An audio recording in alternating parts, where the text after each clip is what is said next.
Welcome to the Joanne Avison podcast, and today's episode is called Unlocking the Secrets of the Embryo, the Science You Never Knew.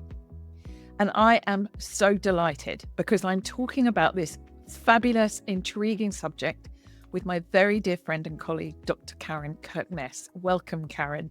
Pleasure to be here with you, Jo. Oh, I do love you. Right. So everybody out there, you're joining me as I dive deep with Dr. Karen Kirkness into the fascinating world of the human embryo. We're both kind of a bit nerdy about it. And we're going to try and unlock some secrets about embryonic development you probably never knew. And why are they secrets? Well, like a lot of things in anatomy, everything's gone kind of reductionist and linear in the classical training. And Karen and I, both as mothers from a personal point of view and as educators from a professional point of view, are absolutely fascinated with the idea of inspiring people not only to learn about embryology, because it's the keystone of understanding human movement, but also kind of experiencing the results of it. Find out what that means in a bit. So let's just start off with an amazing piece of information. And Karen, work with me on this, but I'm just going to drop into this ocean of conversation that we're going to have, that in a few hours as embryos, like minutes and hours from conception, we change from what Jaap van der Waal calls a unicellular being into a multicellular pre-embryonic form. And we can think about that. You know, acorns don't go to university to learn about becoming oak trees. They already know. So what is it that is so fascinating about embryonic development and that pre-embryonic moment where everything starts so tiny, tiny, tiny and just proliferates like mad? What fascinates you about it anyway? Well, setting off something that can never be derailed apart from when that moment comes, whether it's written in the tissues or it's an accident of, if there truly is ever an accident of the great cosmic algorithm, however that endpoint comes. But once the moment of a life is initiated, it's just this fascinating hustle. And so that moment that fertilization takes place, conception, it is actually a flash of light, which is so interesting to see that captured in the lab in the video, that the calcium ions just puff, magic. It is as if by magic, there is this unicellular being that is deployed and then is just hustling in time on this time scale that it isn't even thinking about. There isn't free will there as such yet. And what's interesting to me is the cosmic free will or the algorithm or the mechanism, the automaton, the genetic code, the sacred geometry deployed, the gradient, or whatever we want to call that mechanism. Is it God? Working through, it's got its chance that it's not letting up until that moment when it's finished. But finding that so fascinating as that being is deployed and how that takes shape in real time. Wow. It's incredible, isn't it? And I know one of the things that fascinates me is that moment of conception is, as you said, a flash of light. And that's been captured on Kirlian photography in the laboratory.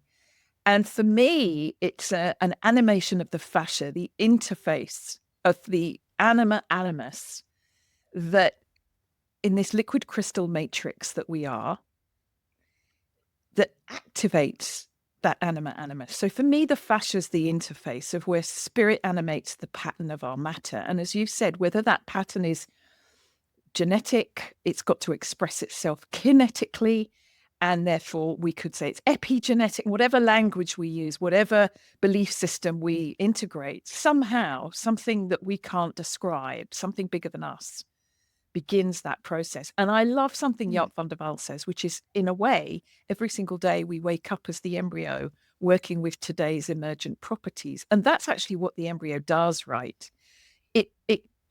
This unicellular being becomes a multicellular being. And I love that you call it a hustle, because right from the get-go, we are this incredible reflection of the cosmos, because, you know, the iron in our tissue, right, comes from stardust, literally. The dying star is the only source. And so we're this beautiful cosmic reflection. And I love that you use the phrase sacred geometry.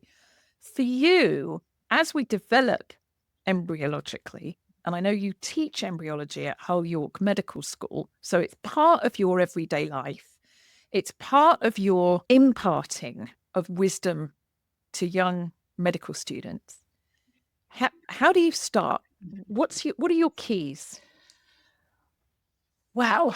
Well, we're coming at it from, and I think we share this in common with your community, our shared readership and listeners out there, that we are actually really interested in embryology. We're fascinated. So coming at it framed with passion is always a juicier, more engaging experience.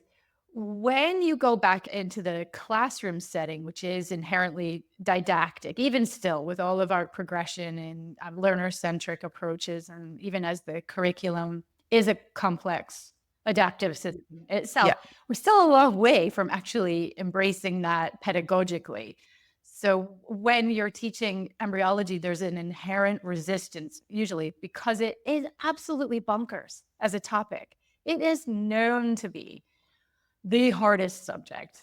And it's even more intimidating than anatomy, with all its Latin names for the structures in the human body. And that is because we are changing hour by hour with the embryo. There is a phenomenal terminology base. The nomenclature is just so immediately intimidating that it's silly. You can't blame anybody being upset by it. I mean, I remember the very first time I came across the word syncytiotrophoblast. And Professor Daryl Evans was training me at that time. God bless him. Thank you, Daryl. I love you. And I just looked at him and I said, the word syncytiotrophoblast, if you write it in tiny writing, is bigger than the embryo that it hasn't become yet. That is just so on that basis.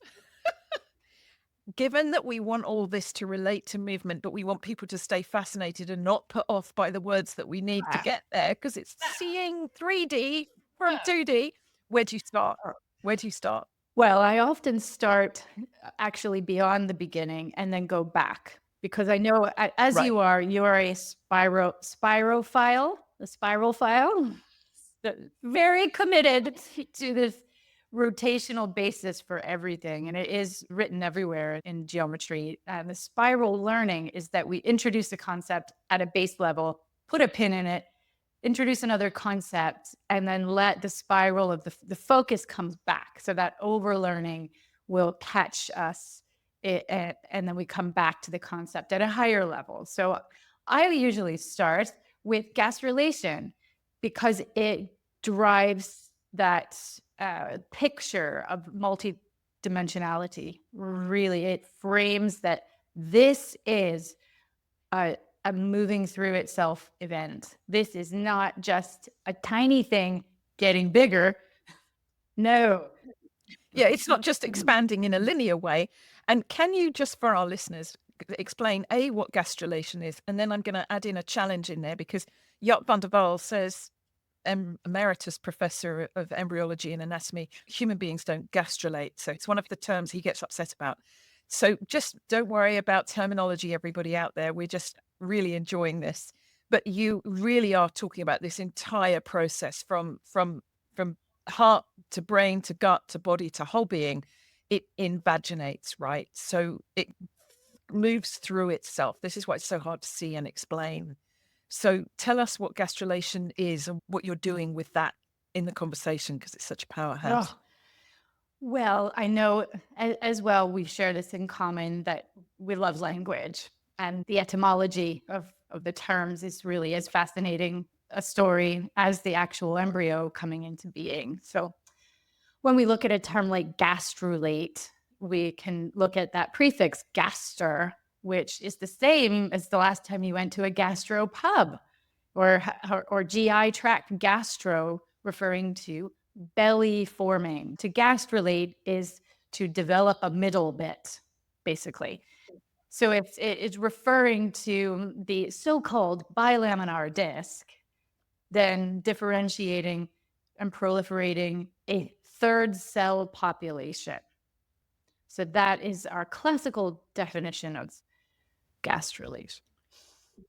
Meaning that it's not just the so-called, we get a bit squiffy about these layers because they actually all happen. They're all spheres touching each other. So it gets really difficult to describe in 2D, but we have to remember that that's what we're doing to understand the embryo. So we have the amniotic sac touches the yolk sac, and that forms a disc, as it were, where they touch each other. And then the middle bit comes into being. So just as it's called the gaster of a muscle, meaning the belly of the muscle or the middle bit of the muscle, gastrulation means forming a middle.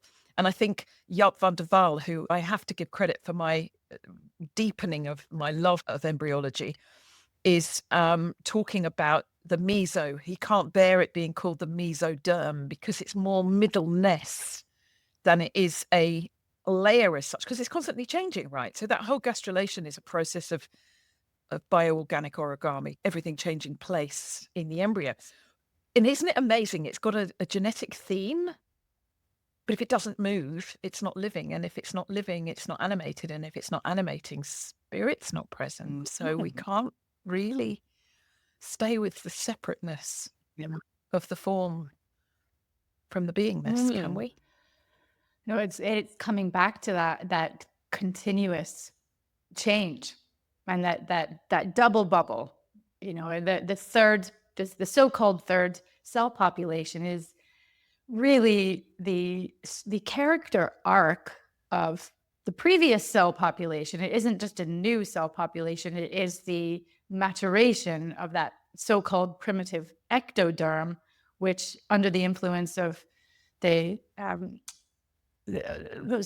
growth factors. So there's that spectrum of the genetic determination of development, and then the geometric mechanical force determination of embryonic forces. But somewhere in the middle, there's this dance between chemistry and biomechanical forces.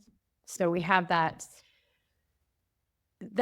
constant interface, that dynamic reciprocity, where one is influencing the other, is influencing back, and there's that dance. That dance that you're doing so beautifully. For those of you who are listening to this, Karen is actually dancing.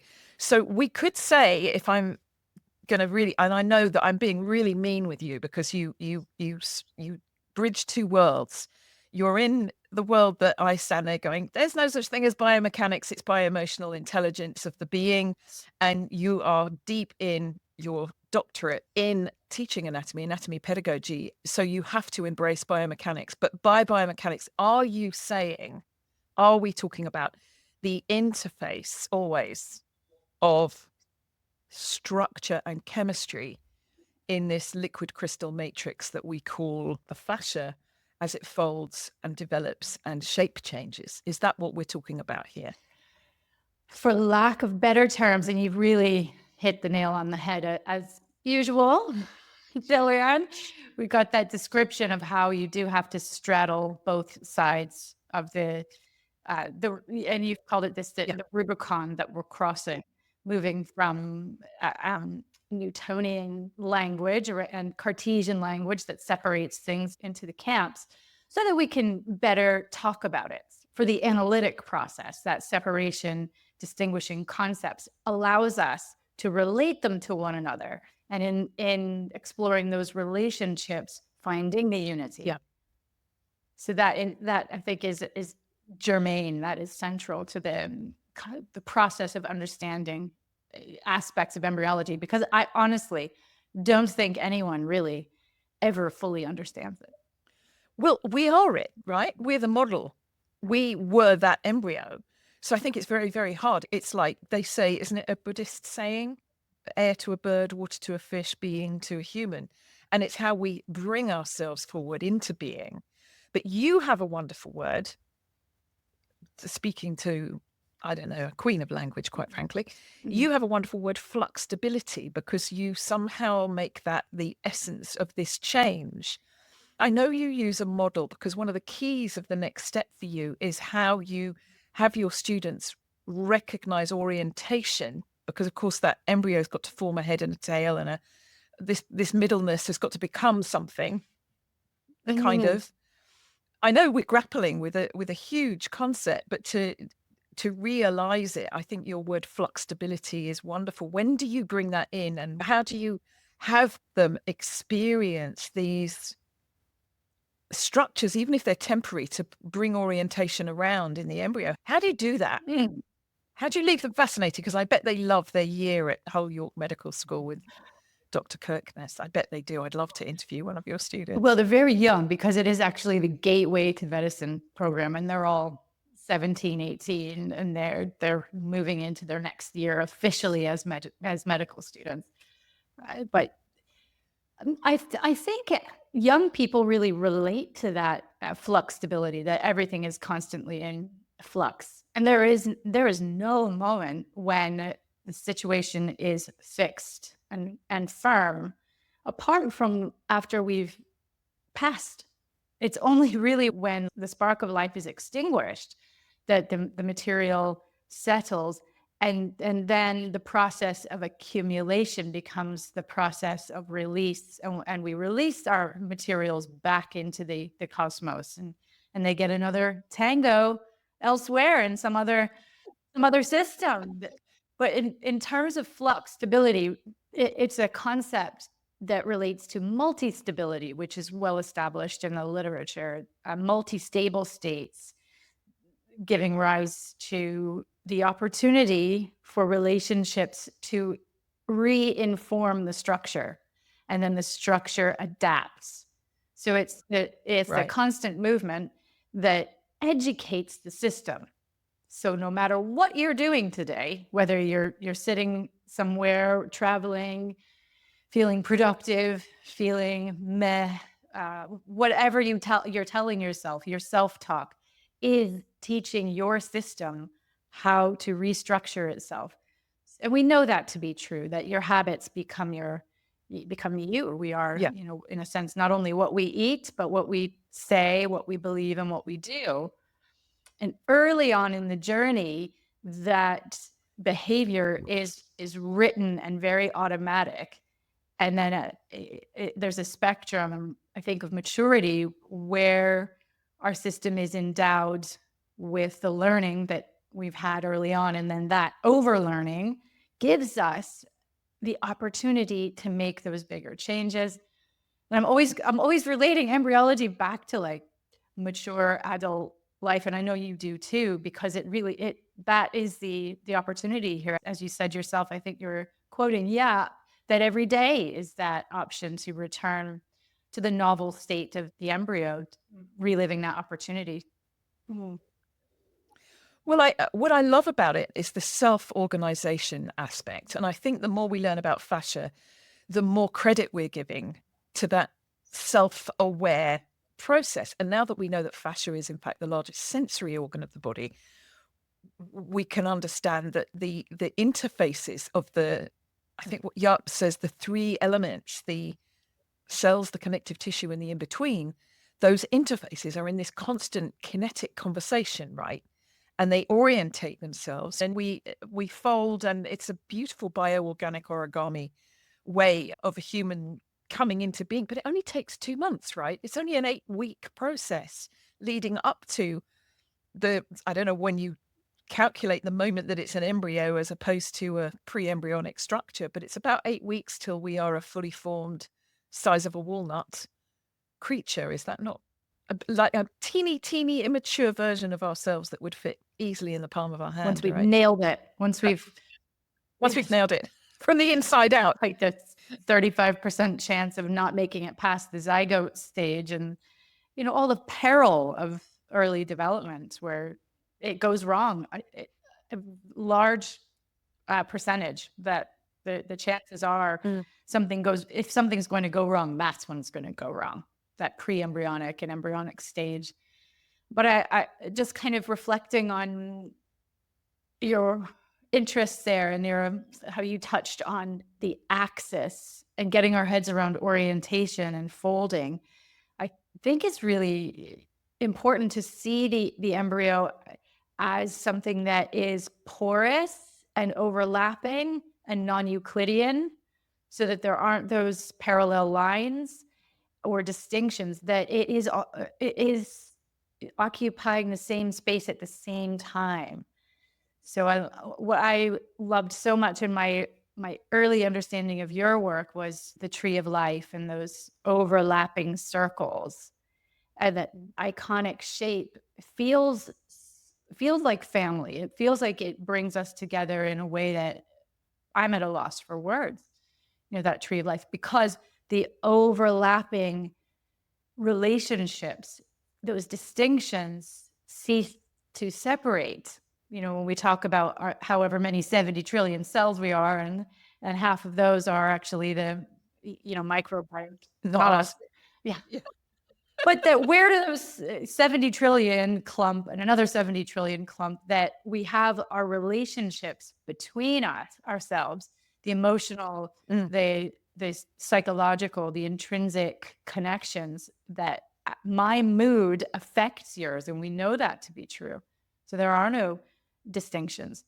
We're coming around to that alignment of where one system ends and another begins is not an exact science, and those borders are porous. And you come back to the kosha, the sheaths of anatomy from the yogic understanding of self, and you see the same thing.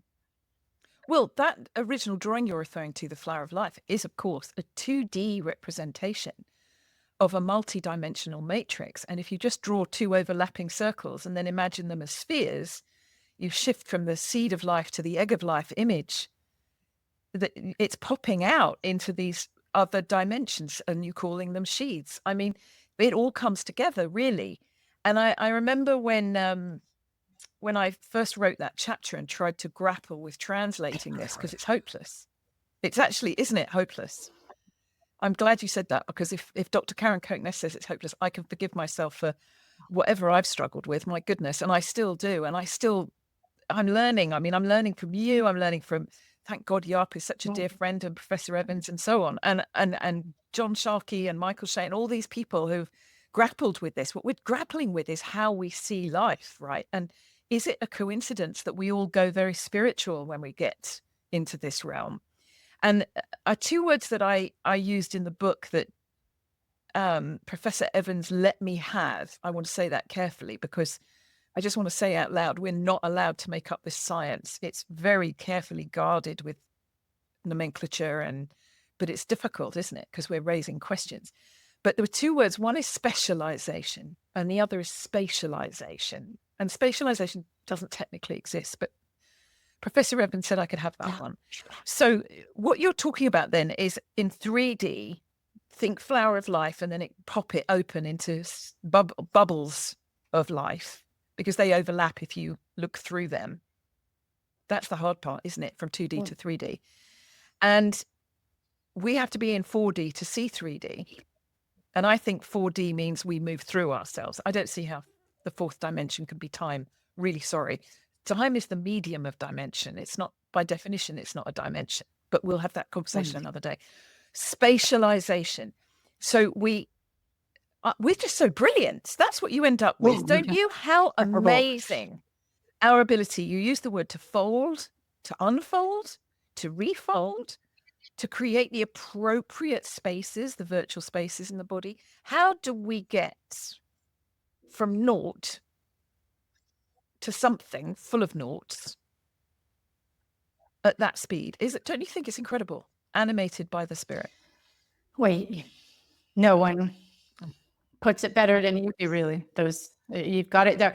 But I think what came up for me just listening to you there, Joe, is this reverence where reverence is due. That there are no words. It is just a phenomenal concept that we can't get our heads around fully because we are stuck in our scale, time scale, and spatially. We are our size. So all of our context is things like apples, blueberries, stones, maybe a waterfall. We can't really get our heads around how big the earth is, or even, to really think about relating our 5 or 6 feet tall person to, the earth, and then the relationship between earth and moon, and then the size scale between moon and sun, and then scaling it the other way when we come down to conceptualize cell specialization and Spatialization, but yeah, Love same. it. Yeah. Spatialization. That's what it's doing, right? Making spaces so we can have discs and intervertebral areas and the meso, as you called it, whatever was the up calls it. These processes and structures are not distinguished with an easy flat membrane. So we might, if you even look at your computer surface and titanium surfaces, they really look smooth, don't they? But even the smoothest surfaces, we get down to a certain level, and their porousness is evident. And those gated channels that cells they are not blobs. They are structural. They're filamentous. And then scaling it down even further, we get to the structure of subatomic particles even that are really there, or they're half wave, half particle. We get into the quantum nature of stuff, certainly of biology, which is well documented now. I mean, you say quantum biology a few years ago and whoa, we couldn't really talk about it, but now it's very well evidenced that wave and a particle, that relationship and that flip-flop nature of biology in the cells shows us there are no boundaries, and it is just movement. And I'll quote you once again that we're all sound and light, and everything in between is grace. I mean, that's great, big, huge. So let's go to how that works in the embryo then. Activated by light, yes. Everything forms under tension. So there's where the strings of a cello or an instrument, and the skin of a drum, and the tubes of the sound that, Leonardo da Vinci turned laryngeal and pharyngeal tubes into instruments. He used them as models and then made them in wood. I mean, the man was amazing. And of course, he understood sacred geometry like no other. So what I'm hearing from you is that this enormous effort is one to reduce the language of explaining the embryo in a timeline as if it's linear is actually quite difficult, because the words are so big and long. But it's not an intellectual process, is it? It's a process that precedes our ability to move and our movement. And as a masterful teacher of anatomy, I know you are, I've been in your lesson. How do you get your students? Do you have time in the curriculum to get your students to the moving bodies that you work with in the yoga studio? Because I know that your reverence remains whole and complete right through that. How do you get them from the embryo to the moving adult? I know that's a huge question. It's another podcast, but answer me anyway. No, it is such a divide, really, that I try to, with the pre-medical students is really what they are. They are so deeply concerned about passing those exams. And that is all they have space and time for. Normally, the curiosity is there, the seeds of curiosity, and they've been motivated to start the path of the physician for all kinds of different reasons. Social pressures are there, cultural pressure, socioeconomic pressures are there. And then how much of that inspiration to become a doctor or a physician comes from an early interest, a passion even for healthcare, for making people better, and for curing things, maybe an early experience of disease, pathology. Many things will inspire young people to set on their paths. But I think it takes relearning for many of us to come around to, we don't need to focus on curing so much as prevention, and understand, Yes. right? And understanding the embryo is reverence for the healing trajectory moving through us, and that we're more likely to get in the way of our bodies want to heal than we are really to find to be able to cure. So that old adage that an ounce of prevention worth a pound of cure, I do think, going back to the embryo, it is our embrace of the body's natural mechanism for homeostasis and for wanting to heal. Coming to it, just look at your question there around how do we start with medical students and with young people on learning embryology. They're really so focused on, what do we need to know for the exam? And that's not their fault. No, completely not. And I have to take that and bow to you, because I know that you were the mature anatomy nerd when you went to learn and become a clinical anatomist. Hello, anatomy art, your MA, anatomy science, your MSc, and you were one of the older ones. And then this podcast was quite recent, but we talked in 2021 about the process of being a mother and bringing that embryo to life inside of you twice. I bow. And PS to my listeners, while she was doing a PhD and writing her brilliant book, Spiral Bound. So I just think you are a phenomenon. I have to say that. And we're not even going to talk about the fact that you were running a yoga studio at the same time with your fabulous team. God bless them all. And I know you did prayers of gratitude to them every single day. So all of that in its place.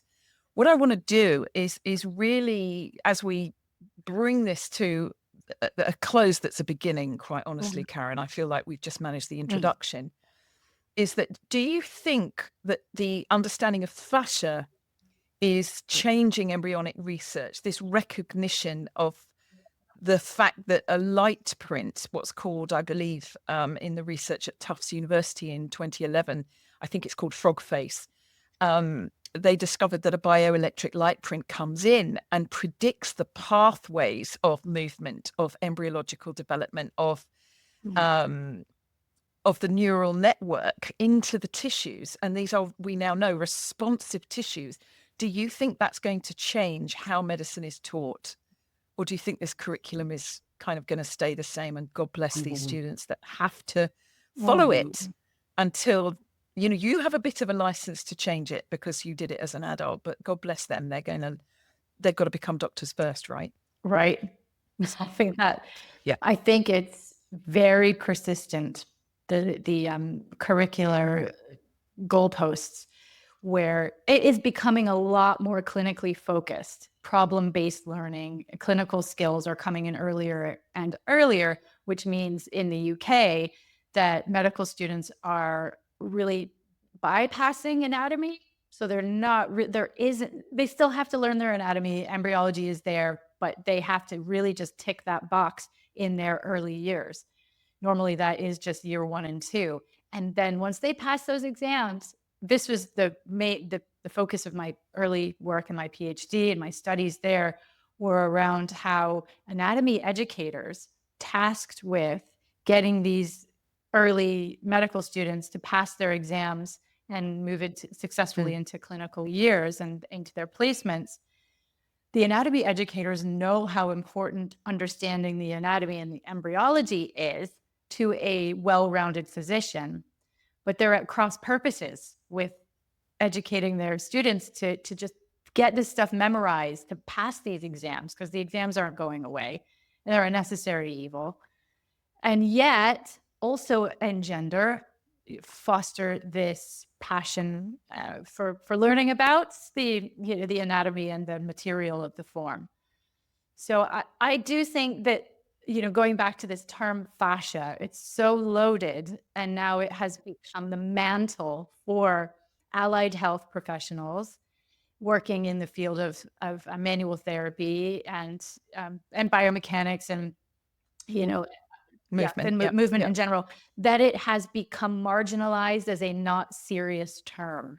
So where I see the research It's around keywords and metadata. So people who are, their whole career relies on them, relentlessly turning the wheel of publications, and that hinging on the algorithm of keywords and presence in the literature, and how many citations their publications receive and all of this. It's just like Instagram, really, like likes and the hashtags and all of that. But anyway, those keywords are more around extracellular matrix. The ECM is, I think, where we get a lot more of the so-called serious research that will inform what's happening in biomedical sciences. But how much that the therapy in biomedical sciences with the literature is going to interface with what is taught in medical school during those preclinical years in anatomy, I don't think there's ever, I just call me a realist, but the barriers are too great. And there's hope, because the extracellular matrix, if we go back to what Jaap talks about, his beautiful work on the connective tissue being so important. And we know historically, I mean, anatomy pedagogy hasn't changed that much in the last 400 years. And he has talked about extensively about the tissue sparing dissection that he taught us to do, whereby the connective tissue, you know, the cells, the connective tissue in the in-between, the extracellular matrix being the in-between. We have research now from Neil Thies and the work he did with Rebecca Wells. And I know that Dr. Rebecca Pratt of the International Fascial Research Society, they're all bringing this nomenclature together. And whatever arguments we have for what is and isn't fascia, we definitely have a sensory mechanism that's animated from a light print and grows itself under tension. We know that while it orientates itself, it all stays connected. And I think that's the key takeaway in all of this, that everything's connected to everything else, and you can't change one thing without changing all of it.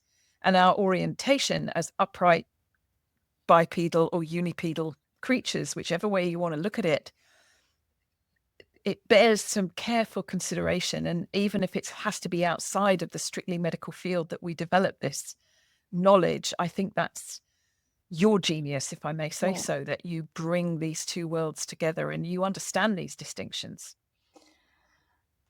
Well, it is from that moment, and I know you get this as well, when you realize the depths of what you don't know.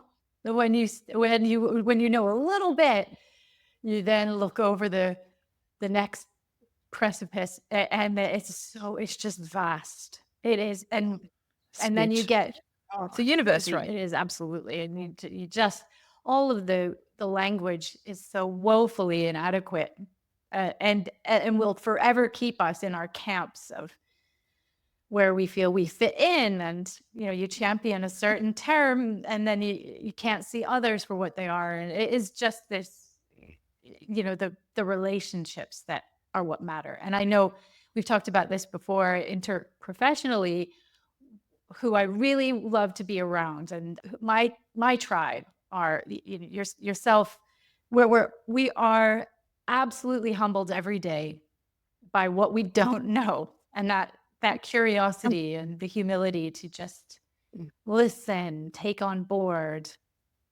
and connect on what we don't know is as important as connecting on what we do know, or what we think we know. But it's just such a beautiful symbolic metaphor, isn't it? The embryo, as we talked about before, that we start at the beginning not knowing, and we watch this incredible developmental process that's bigger than us. And whether we attribute it to God or spirit or grace or source or something bigger than us, where did that bioelectric light print come from?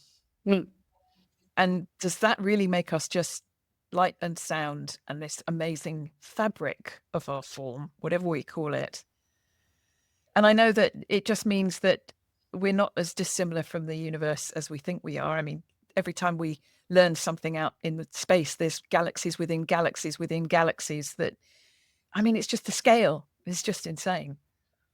And all I can say is how much I love having you in my life. I so appreciate what you're doing and what you're saying, and that you're keeping alive with your own work this beautiful inquiry that moves outside the classical curriculum, let's call it that. And I just want to encourage all my listeners and viewers to look in the show notes, because there's details of how you can go to Dr. Karen Kirkness's beautiful website and its spiral syllabus. We'll have the details down below, depending on whether you're listening or watching. And I just encourage you, let us know your thoughts. I know we've opened up all sorts of bags. But Karen, thank you as ever. I don't think we've come to any conclusions. I think we've just asked more questions. And I just love you. Back at you, Joanne, and every one of your lovely listeners. Go and check Karen's work out and her book, Spiral Bound, and all the questions that she raises, and enjoy being a grown-up embryo. If not a grown-up.